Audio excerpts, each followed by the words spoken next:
بسم اللہ الرحمن الرحیم۔ السلام علیکم ورحمۃ اللہ وبرکاتہ۔ خواتین کی ایسی بہترین خوبیاں جو کم ہی لوگ جانتے ہیں۔ محترم ناظرین، عورت کے پاس یہ صلاحیت ہے کہ وقت اور حالات کے مطابق وہ والدین کا بیٹا بھی بن سکتی ہے، اپنی اولاد کا باپ بھی۔ یہ بات سچ ہے کہ عورت میں درد سہنے کی عادت ہے، مگر اس کا مطلب یہ ہرگز نہیں کہ وہ درد دیے جانے کی مستحق ہے۔ عورت کے لیے ضروری ہے کہ وہ گناہ کرنے سے پہلے اپنے آپ پر ترس ضرور کھائے، کیونکہ گناہ کرنے والی عورت کو توبہ کے بعد صرف اللہ پاک معاف کرتا ہے، دنیا والے نہیں۔ لیکن یہ بھی ایک حقیقت ہے کہ عورت اس وقت برباد ہونا شروع ہو جاتی ہے جب اس کے حسن کی تعریف ایک غیر مرد کر رہا ہوتا ہے۔ حضرت علی کرم اللہ وجہ الکریم کی خدمت میں ایک شخص آ کے کہنے لگا، یا علی رضی اللہ عنہ، بہترین عورت کون سی ہے؟ بس یہ کہنا تھا تو حضرت علی کرم اللہ وجہ الکریم نے فرمایا، اے بندہ خدا، بہترین عورت وہ ہے جس میں یہ تین عادتیں موجود ہوں۔ تو وہ کہنے لگا، یا علی رضی اللہ عنہ، کون سی عادتیں؟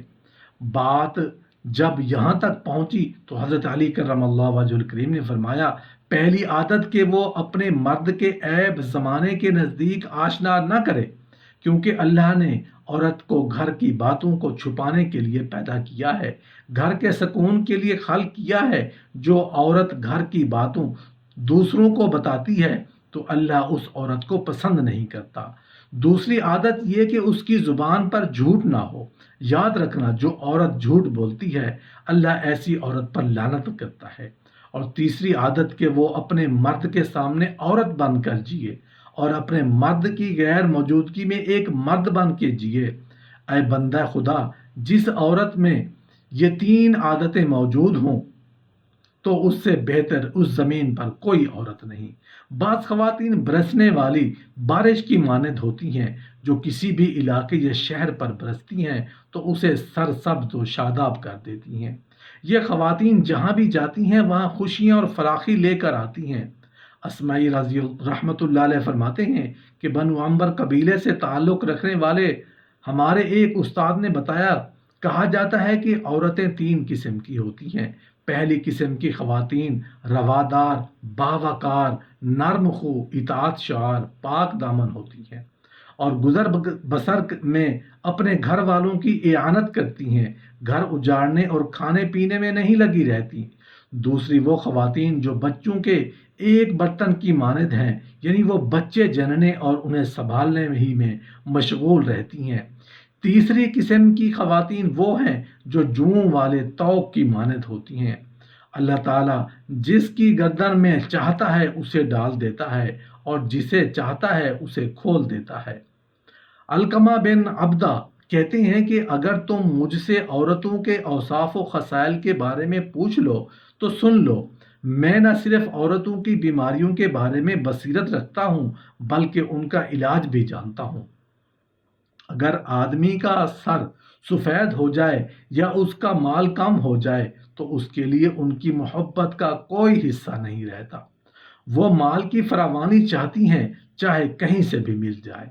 افغان شباب اور جوانی کا جوبن ان کے ہاں نہایت پسندیدہ۔ اوفی بن ولہم کہتے ہیں کہ خواتین چار قسم کی ہوتی ہیں۔ بعض انتہائی بخیل اور کنجوس ہوتی ہیں، ان کے پاس جو چیز بھی ہو اسے جمع کر لیتی ہیں، خاوند کو کچھ نہیں دیتی۔ بعض خواتین ہر ایک کے پیچھے لگنے والی ہوتی ہیں، ایسی خواتین نقصان پہنچاتی ہیں، کوئی فائدہ نہیں پہنچاتی۔ بعض خواتین انتشار و اختلاف پھیلانے کا باعث ہوتی ہیں، یہ خواتین تعلق باہمی میں درار ڈالتی ہیں، انہیں ٹوٹتے ہوئے رشتے جوڑنے کی توفیق نہیں ملتی، نہ وہ روٹھے ہوئے عزیزوں کو باہم ملا سکتی ہیں۔ بعض خواتین بے حیا، بد زبان یا کن ذہن اور بے وقوف ہوتی ہیں، جو الٹی قمیض پہن لیتی ہیں، ایک آنکھ میں سرما لگاتی ہیں اور دوسری کو چھوڑ دیتی ہیں۔ غلف مل ایک ضرب المثل ہے جو بد خلق عورت کے لیے بولی جاتی ہے۔ اس ضرب المثل کی حقیقت یہ ہے کہ عرب جب کسی آدمی کو قید کرتے تو اس کے گلے میں بالوں والے چمڑے کا طوق ڈال دیتے یا اسے بیڑی لگا دیتے چنانچہ جب یہ چمڑا خشک ہو جاتا تو قیدی کی گردن میں جوئیں ہو جاتی۔ اس طرح قیدی پر بیک وقت دو مصیبتیں ٹوٹ پڑتی ہیں، یعنی طوق بھی اور جوئیں بھی۔ بعد میں یہ ضرب المثل متعدد مصائب کے شکار کے لیے بولی جانے لگی۔ خواتین کے ماہر ایک بدو سے پوچھا گیا کہ بری خواتین کے خصائل بیان کرو، تو اس نے کہا سب سے بری عورت وہ ہے جو کمزور جسم والی، تھوڑے گوشت والی، دائمی مریض، کثرت حیض والی، متعدد بیماریوں میں مبتلا، زرد رو، منحوس، دائمی تنگی اور مشقت میں رہنے والی، بد زبان، پھوہڑ، گندی بو والی، نفرت کرنے والی اور جلد چڑھائی کرنے والی ہو۔ اس کی زبان ایسی ہو جیسے نیزہ یا برچھا ہوتا ہے، کسی خوشگوار بات کے بغیر ہی ہنستی ہو، جھوٹ بولتی ہو، خاوند کی ہر وقت لڑائی کی دعوت دیتی ہو، بڑی ناک چڑھی ہو، متکبر اور نہایت گھٹیا ذہن کی مالک ہو۔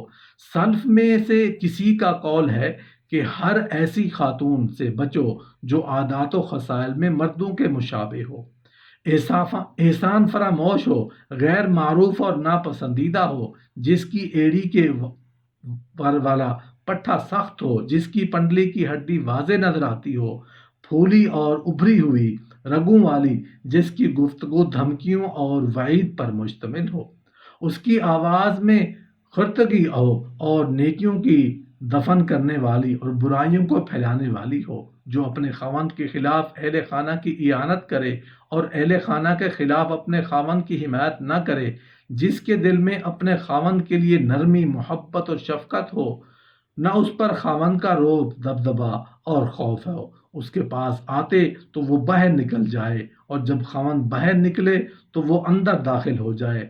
خاوند ہنسے تو رونے لگے، اور جب خاوند روئے تو وہ ہنسنے لگ جائے۔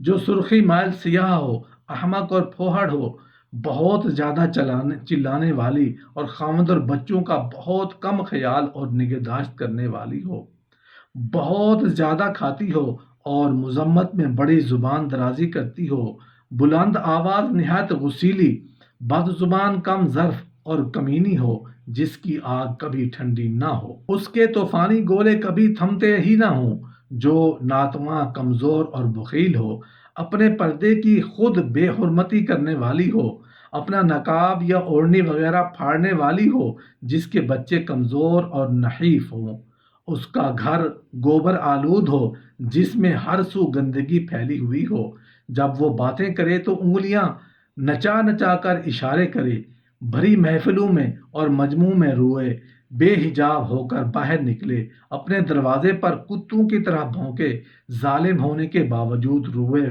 غائب ہونے کے باوجود گواہی دے، اس کی زبان جھوٹ کے ذریعے سے دھوکہ دے، اور اس کے آنسو فسق و فجور اور نافرمانی کے ساتھ بہتے ہوں۔ معروف ادیب ابن عبدبہ کہتے ہیں کہ بری عورت کے اوصاف میں یہ بھی کہا جاتا ہے کہ وہ عورت ان سنی اور ان دیکھی باتوں سے بدگمانی کرنے والی ہوتی ہے۔ یہ ایسی عورت ہوتی ہے کہ جب غور سے کوئی بات سنتی یا دیکھتی ہے اور اسے صحیح طور پر کچھ دکھائی نہیں دیتا تو وہ اپنی طرف سے قیافہ لگا کر بدگمان ہو جاتی ہے۔ ایک بدو کہتا ہے کہ بلا شبہ ہمارے ہاں یہ حقیقت مشہور ہے کہ عورت ان سنی اور ان دیکھی باتوں سے بدگمان ہو جاتی ہے، ہر بات میں دخل دیتی ہے اور اس طرح بھن بھناتی ہے جیسے بلند پہاڑ کے ارد گرد ہوا چل رہی ہو۔